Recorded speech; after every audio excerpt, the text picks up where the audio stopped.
Old Berthy was the one that told Jip. "A lunatic boy," she said, leaning so close Jip could count the hairs in her nostrils. "A raving lunatic," she sniffed. "We're all of us poor, and there be some," she rolled her eyes toward old George and Sheldon Morse, "who is simple. But we're harmless, ain't we, boy? What do they mean, bringing a lunatic amongst poor God-fearing folk who done no harm nor had no luck in this cruel world?" Jip nodded solemnly. He never argued with Berthy. Once he dared question her when she said Ethan Allen had been a fool. After all, Ethan Allen and his Green Mountain Boys were the only genuine Vermont heroes Jip had ever heard tell of.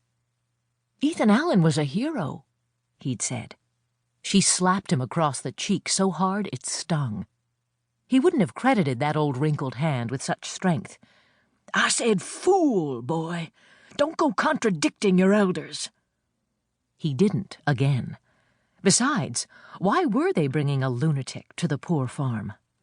"Money," Berthy said.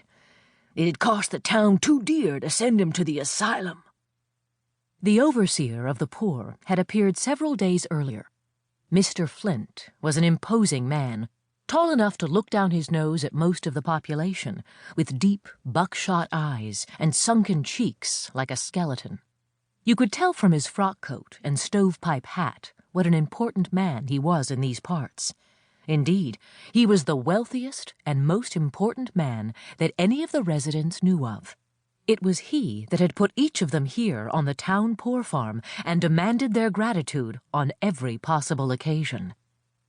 Overseer Flint drove his gig down the rutted road that morning in early April, cursing and whipping his mare, urging her through the spring mud. The residents, gathered respectfully in the yard to welcome his arrival, could hear the unchristian language from where they stood, huddled against one another for warmth. They reckoned the overseer above the law, even the biblical injunctions about the Lord's name, that tempered the speech of more ordinary mortals. Despite the overseer's powerful tongue, the gig's left back wheel stuck, held fast in the greedy clay. "Jip, Sheldon, go help Mr. Flint," Otis Lyman, the farm's manager, yelled. Jip sprang forward, grabbing Sheldon's big rough hand. Sheldon looked at him puzzled. "We gotta get the overseer's wheel loose, Sheldon. You and me together, eh?" "All right, Jip." Sheldon was always obliging. He just didn't catch on too fast. The overseer stopped his red-faced cursing when the two of them got close. "Good day to you, Mr. Flint, sir. I expect you better get down, sir," Jip said. The overseer peered skeptically at them, the skinny boy and the husky young simpleton. The mare, straining at the reins, was sweating, her eyes wild from pulling. Couldn't the man see his own weight was making the wheel sink deeper and deeper? "If'n you'd like down," the boy began. The man didn't wait for him to finish. His mouth pursed. He climbed down gingerly to the less muddy side, then threw his reins back toward Jip. Jip gathered them in one hand and watched as the tall man tiptoed around the muddiest ruts, picking a cautious way up the road to the crowd watching from the farmhouse yard. "Wait, Sheldon," Jip said quietly when the man seemed out of earshot.